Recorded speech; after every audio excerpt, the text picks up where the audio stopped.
સાતની સફાઈ જે ચાલુ થઈ છે શું કહો? સરદાર સાહેબના સ્ટેચ્યુ પાસે સરદાર શોપિંગ સેન્ટર હતું. સરદાર શોપિંગ સેન્ટરના નીચેથી આ નડિયાદનો પૂર્વ ભાગનો મુખ્ય કાંસ જઈ રહ્યો છે. આ લગભગ 14 ફૂટ પહોળો છે અને 8 ફૂટ ઊંડો કાંસ છે. અત્યારે તમે જોઈ શકો છો કે 100 ફૂટ કાંસની અંદર એક જ બાજુએ, હજુ એક જ બાજુએ, હજુ બીજી બાજુ સાફ કરવાનો બાકી છે. એટલે લગભગ 6x8 નો એક કાંસ, એની અંદર સફાઈનું કામ ચાલે છે અને લગભગ 100 ફૂટ જેવી સફાઈ કરતા કરતા એ લોકો જેસીબીથી આગળ ગયા છે. પણ હજુ એમાં પણ હજુ કામ કરવાનું બાકી છે. અને આજનો આપણે આંકડો લીધો અત્યાર સુધીનો, તો 150 ટ્રેક્ટર મડ નીકળ્યો છે અંદરથી.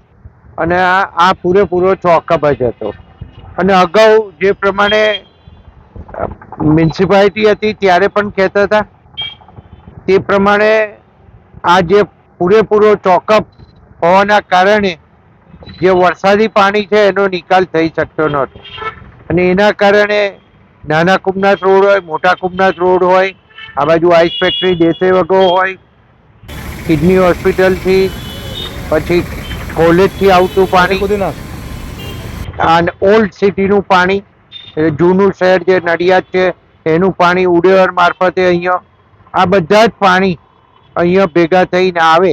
એમાં આ બધા જે મેં કહ્યા એરિયાની અંદર પાણી ભરાઈ રહેતું.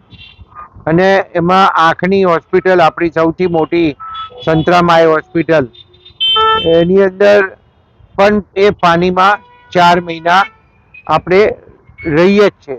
એ રીતના નાના કુમનાથ રોડ ઉપર પણ જે કિડની વાળો રોડ છે એની ઉપર પણ પાણી રહેતું. બાસુદીથી દેસે વગા બાજુ જાય છે એમાં પણ પાણી રહેતું હતું. એટલે દેસે વગા બાજુ જે હોસ્પિટલો છે, ચિલ્ડ્રન્સ હોસ્પિટલ ને બધી ચૈચવ ને બીજી બધી હોસ્પિટલો, એ બધું પાણી થઈને જવું પડે. આ બધો જ ભાગનું પાણી એકત્ર થઈને આ કાંસ મારફતે શેરીમાં જાય છે.